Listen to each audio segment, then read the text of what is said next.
Good morning there, readers. I hope you had a fantastic weekend, and I hope that you treated your moms to some really amazing Mother's Day stuff. So I'm hoping that there were breakfast in bed served, chores were done, mommies had time to relax. I hope it was a fantastic day. All right, we are on chapter 5. And, when we left Friday, Meg was going to detention because she had gotten in a fight. And if we remember, Veronica was Meg's best friend when she was age 10. They got in that fight on the swing set. So, what is happening now at age 14? Veronica Kiley. The most dangerous aspect of the darkness is how easily it seeps into the lives of all living things. When people feel weak or threatened, they lash out at those around them, fracturing friendships and breaking hearts. And since darkness creates more darkness, the people who are hurt will reach out and hurt others. The hallways were abuzz with usual morning chatter, everyone cramming in gossip with their friends before the teachers hustled them to the classrooms. Veronica stood in the center of her circle, where Lorna and Adrian were feasting on an update on Tristan's injury. How could she ruin such a gorgeous face? Lorna asked. Doesn't she know that's a crime against beauty? I kind of think it makes him look more handsome, Adrian giggled. Veronica suppressed an eye roll, wishing her friends wouldn't sound so ridiculous. He's still no match for Calvin, she said. Instead, of course not, they squealed. Veronica spotted Ella sauntering down the hall. She stopped by the locker and taped a note on it. Veronica's eyebrows shot up. Was that Calvin's locker? No, it was the one over Meg's.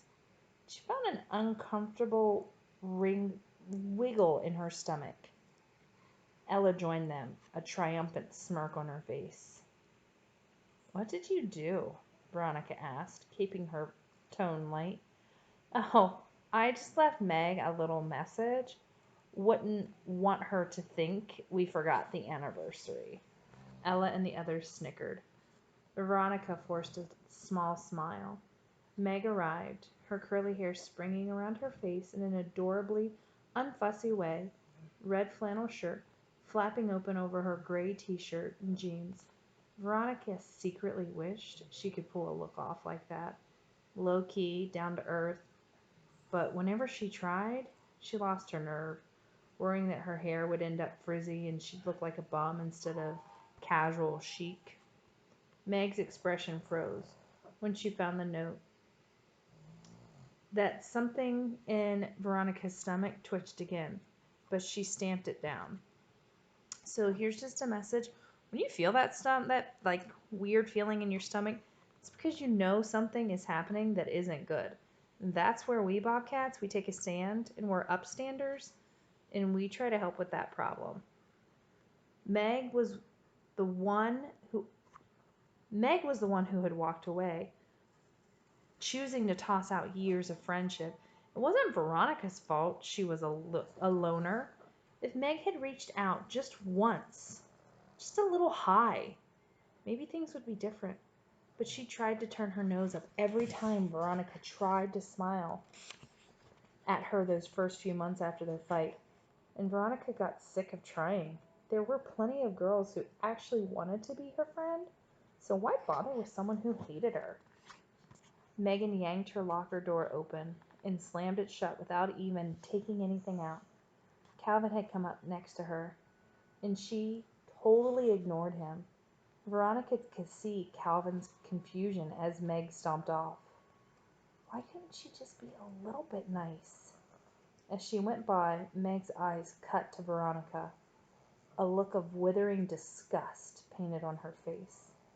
Ella, Lorna, and Adrian collapsed into hysterical giggles after Meg passed, and Veronica pretended to join in. If her friends knew how much Meg's glare had hurt her. They'd never understand. When she saw Meg later in the locker room before gym, Veronica hesitated. Should she say something? Meg glanced up, spotted her old friend, and just rolled her eyes. Fine, I'm better off without you anyway, Veronica thought. 10 minutes later, Coach Stewart had assigned them to the same basketball team for the entire period. Veronica suppressed a sigh. Meg was helpless at sports. Sure enough, during warm-up drills, she fumbled the ball. Was it was it so hard to just grab hold of it? Meg was excellent at holding grudges, Veronica thought, as she thought of the rubber ball wouldn't be that much of a challenge. Coach whistled the start of the 5-on-5 game. Adrian bounced the ball to Veronica, and she dribbled it down the lane. Her hair swished back and forth in its ponytail, brushing her shoulders. Veronica wouldn't admit it, since the cool girls tended to cheer from the sidelines rather than compete, but she really did enjoy being on the court. She loved the feel of her fingers on the ball, controlling its movement, lining up for a shot, and then hearing the swoosh as the ball dropped through the basket. Part practice, part natural ability. Blocked by an opponent, she lobbed it back. Sorry, here's my dog. My dog's trying to find herself a comfortable spot, and in the meantime being quite distracting. So hey, that's part of our May challenge. Read with a pet? Check. Reading with my pet here. You're going to get down here and lay down? Second check, under the covers. Blocked by an opponent, she lobbed it back to her friend. Adrian pivoted and saw Meg wide open. Veronica started to object, but it was too late. Adrian had already let the ball go. Get it, Meg! Get it! Veronica cried. Meg started. Clearly her mind had been elsewhere, and stumbled toward the ball. It rebounded off her elbow somehow. Her elbow? And skidded between her feet. She stumbled to the ground, trapped the ball under her skinny legs. Seriously? Come on! Veronica groaned. Shaking her head, Veronica tried to rally the team. She raced after the ball, now in Cassidy Lang's possession, and managed to steal it back. Yes! Veronica pounded down the court, eyes fixed on the basket. The school issued purple gym shorts streaked, and she spun, dodging Sybil Patterson, who was lunging for the ball.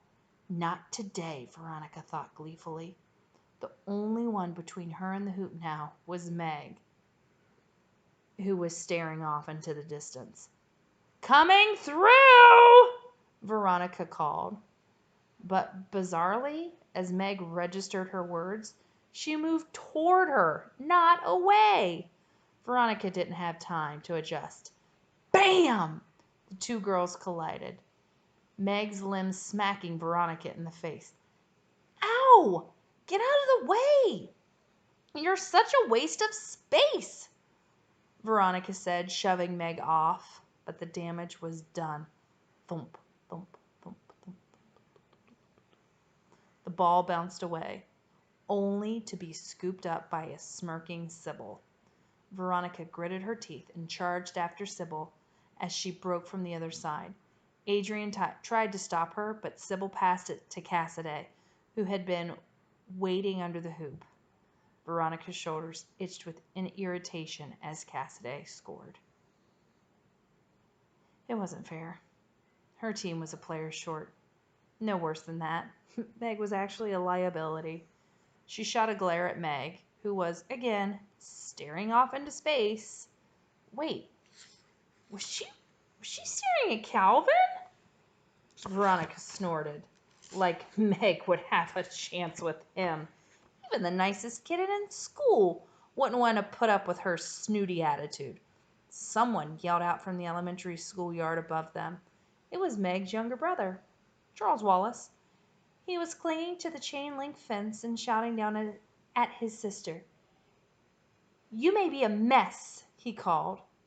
Veronica couldn't agree more. But you have more potential than anyone here. No. Don't puff her up anymore, Veronica thought. Wincing, Meg looked around in panic. Trust me, Charles Wallace continued, oblivious to how weird he sounded. Mommy was awkward and funny looking at your age, too. And look at her now. She's beautiful. Veronica snickered at the mortified look on Meg's face. Huh, looks like crazy just runs in that family, Veronica taunted, ignoring the part of her that wished she had a brother who liked her that much.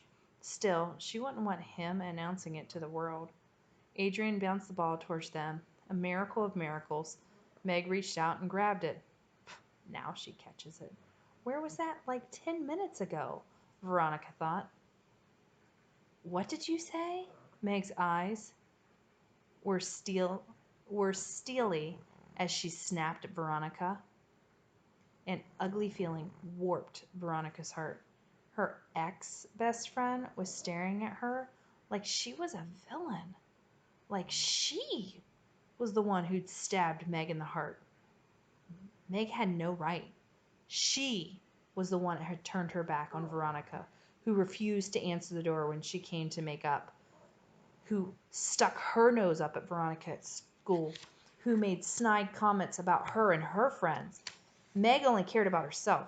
She didn't care when Veronica's dog died 2 years before, hit by a car in front of their house, or when Veronica had been humiliated in the school presidential election the previous year, and she definitely hadn't voted for her. The ugliness bubbled up Veronica's throat and popped out. Well, I can see why your dad left.